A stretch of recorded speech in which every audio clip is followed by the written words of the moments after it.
And how it happened was we were, right after the president was taken away, they grabbed us, the photographers that were down there, and they were like, listen, you're walking through a crime scene now. We've got to get you out of here. And clearly there was somebody over in the stands, the one supporter who was dead, and they were working on him and trying to get him out of there. And so they took us into this tent. So once we got in the tent, I started sending pictures. And then it dawned on me that I was actually taking pictures while he was speaking. So I went back and looked through those files, and I was like, oh my gosh, I see him like wincing and, and then looking at his hand, and then he's out of the frame.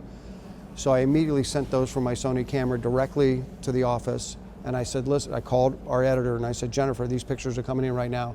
Please look at them really carefully. I think this may be about the time he was being shot at.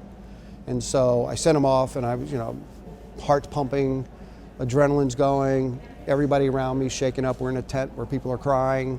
Former staff, or the former president's staff is there. And about 5 minutes later, Jennifer, our photo editor, called me back and she said, Doug, you won't believe this. She said, we've actually believed that you captured the bullet going through behind him. And I was like, wait, what? Are you kidding? She said, I'll send it to you right now. So she texted me a screen grab of it. And I looked at it and I zoomed in and I was like, oh my gosh. That's the picture of him with the bullet behind him. This is the one with the bullet? Yeah, right there.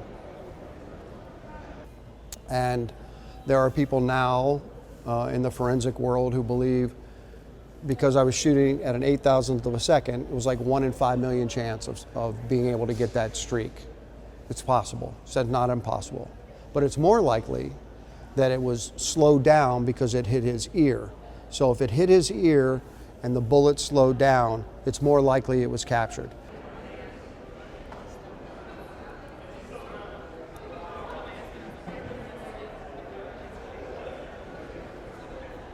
Well, I was, covering the rally in Butler, Pennsylvania, and our normal, scene for the still photographers is basically to go into the buffer zone. That's that area right by the stage.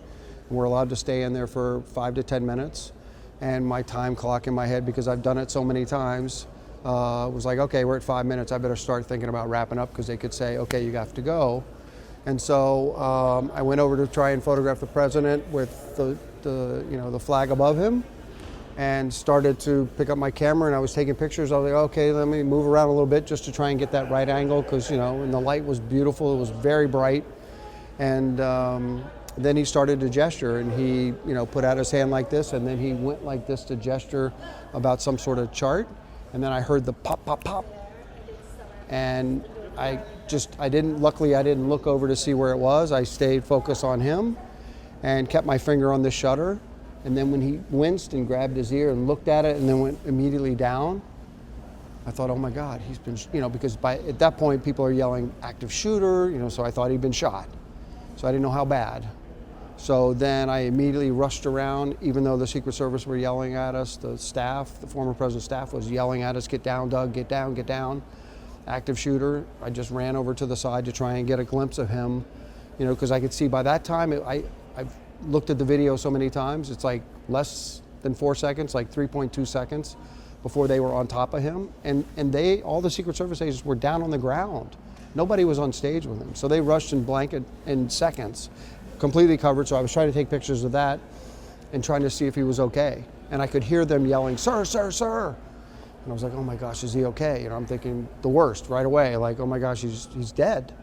Or could he be dead? So then, having done this for so many years, my thought process was, in that crazy moment while people are still yelling at us to get down, they have to get him off stage. How are they going to get him off? And I knew that the steps were over to the right, so I immediately thought, okay, they got to take him there. So I walked around, went over there, and then when I walked over there, I was like, oh my gosh, they were picking him up. And I thought, oh, and then I saw his hand go up a little bit, and I thought, okay, he's alive, oh my gosh. A former colleague of mine at the Associated Press was there when President Reagan's assassination attempt happened. I always talk to him about it. Like, how did you react? How did you not look over and see where the guns were, where the shots were coming from? How did you just not drop your camera and watch? And he said, instincts jumped in, and he said, the instinct for me was, I went forward, not backwards.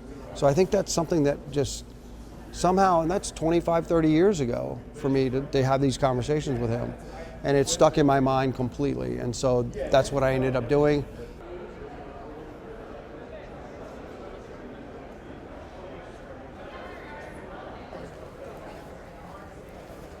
All right, good. Thank you very much. Really appreciate it. Thank you. It's very nice.